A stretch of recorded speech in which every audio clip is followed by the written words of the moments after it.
And obviously, a real crisis in IT is usually when uh, you get something really nasty, like a server crashed, um, your IT director quit, and you got a few days left to make a decision, or you've been ransomed with ransomware. I think one thing that has really been helpful is working with you, Katie, and the team, and really getting as much information out there on the website so that people can make decisions in those real crises, and that we can turn around things like statements of work, contracting, quoting, really quickly so that people have good information to make a decision whether we're the right fit or not, or our approach is the one that they need. So having good, timely information, um, so that we can contract.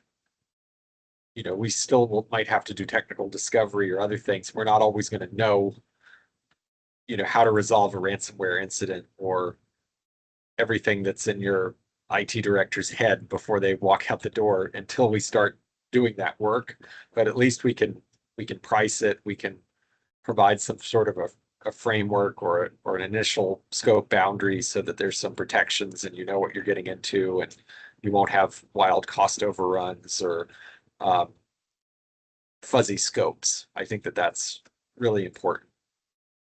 I guess lastly, we are a small team, 25 people. So I think when there is a real crisis, it's helpful to have somebody or a team that has got your back and has sort of a scrappy attitude, right? Because I think we're mature enough that we can outline a plan or uh, define a good scope or put a budget together, but we can't plan for everything. And our attitude going into an engagement is that we're going to see this through for you. Even if your IT director did a lot of unique things and he just put in notice and we've got 2 weeks to pick up the ball, we're going to make sure that we catch all those balls. And if we can't catch them directly, we'll make a quick referral to somebody like, okay, website marketing, not what we do. We know some people that can help that for you. So none of the balls are just going unaddressed for long periods of time and hitting the floor. Um, so that would be our promise, is to be scrappy and resourceful in a crisis situation so that we can get through it. Comments from clients have included things like, I'm so glad that you've been collaborative through this transition. It went better than I thought. Uh, when we had an IT director who gave notice and we were given about 48 hours to pick up that role and to provide continuity. Um, there was a situation where a government agency had been ransomwared, and they had a lot of bureaucratic steps to go through to actually sign a contract. So we had to essentially do all the work on good faith, a verbal commitment from the leader of the agency that they would work the bureaucracy in the back. And they were very thankful, and they had to go through a full formal process. Um, they were going to pay us for their time, but we were hoping to resolve the issues so they never happened again. Um, so, ultimately we were able to go through that bid process and work with them long term, resolve the root causes. But you know, it was a little on pins and needles, and we had to be creative during that time, and they were very thankful. We had to buy hardware and licensing and things like that without having a formal agreement that they were necessarily going to be able to award the contract to us. So it was a little uncomfortable for our team. Sometimes in those scenarios where people don't have access to the right technology, they're really thankful that we can provide some interim financing or provide some sort of creative solution to get the things that they need done, right? Because maybe they just they just don't have the budget this year. So us stepping up and financing something for a project that wasn't planned in a crisis, really can make or break, um, you know, whether we're wasting a lot of time with band-aids and the team being constantly interrupted, that people aren't able to work because IT is always in there putting in a band-aid, or we're just going to put in the right system, you know, during the crisis and move forward with a payment plan or something like that, so that we don't have double downtime, with the crisis and then having to do a project later while everybody's frustrated with clunky workflows.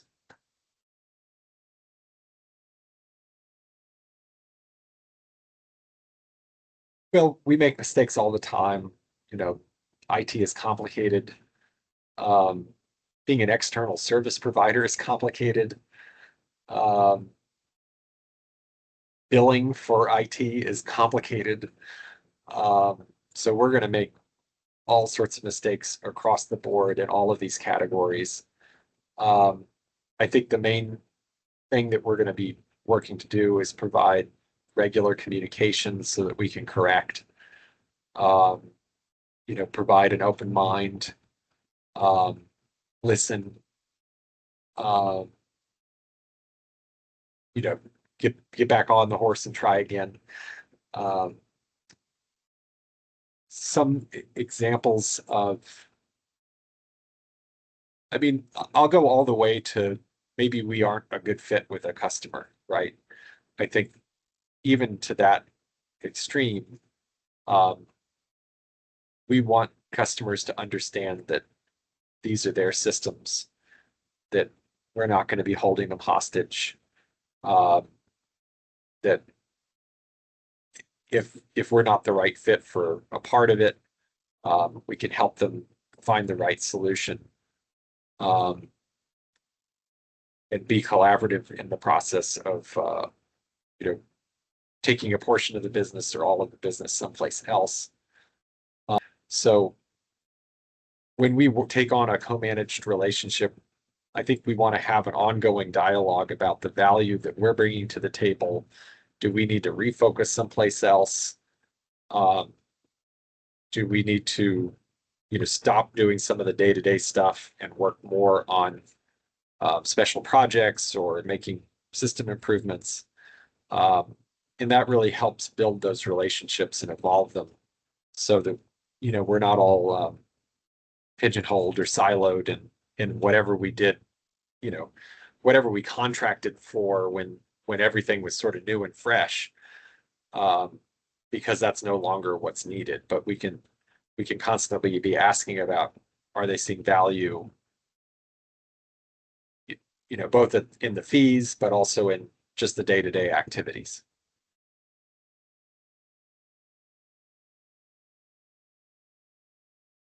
Oh yes, every day clients teach us something. One thing I really enjoy about working in IT is you get to learn a lot about different businesses. You get to work with a lot of business people and help them solve business problems. And you get to hear about, their successes and failures, and learn a lot about business process. I can think of a company that remanufactures machine parts, and they were using a USB connected microscope. It was actually sold as a child's toy, to inspect the parts to make sure that they met the quality standards. It just happened that a, a magnifying camera that was, um, low cost, was a great fit for that particular process. Um, we also see customers that have very successful websites or e-marketing strategies, are really scaling and growing, acquiring new companies, opening new offices, and it's interesting to learn from them about um, what's helping them grow.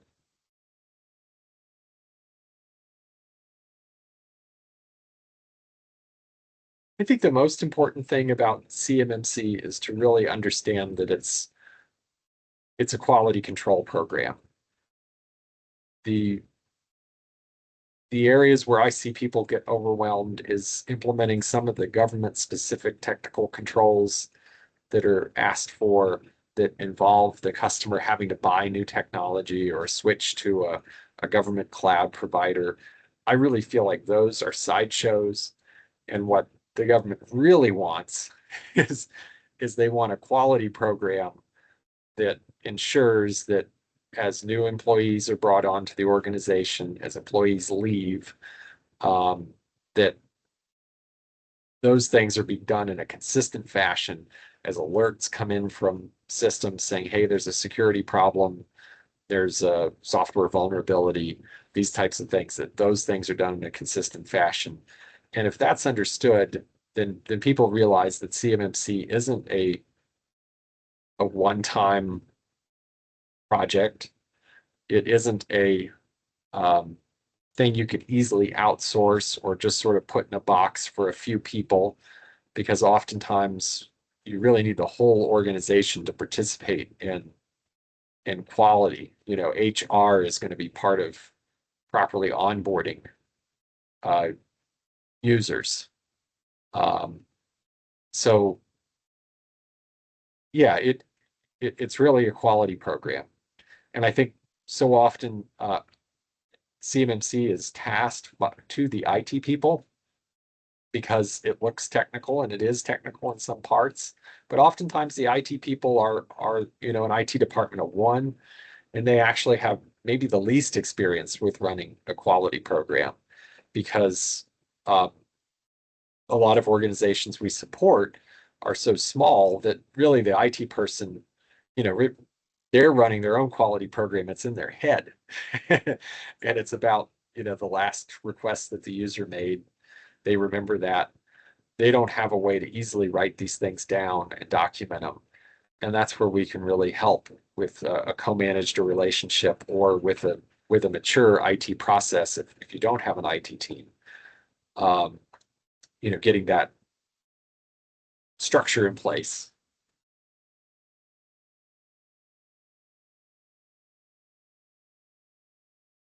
Oftentimes in IT, it's kind of like if you own that old car that's just a gas guzzler and it's breaking down, and it's not reliable for you, and it's also costing you a lot in maintenance and fuel. You're kind of stuck with that, in the sense that you're every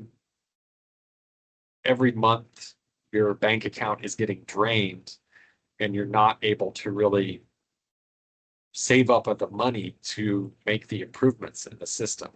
So financing can be really helpful to try to flip that equation. Oftentimes it does take more than financing. It may take re-architecting.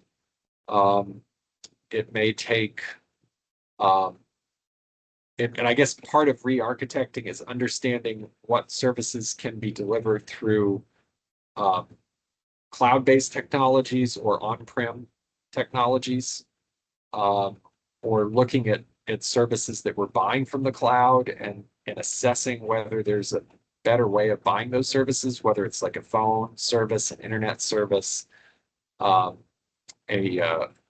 an email or a cloud hosting application. All of those things have those monthly fees that just drain our ability to get out of them. And they may also have long-term contracts and stuff.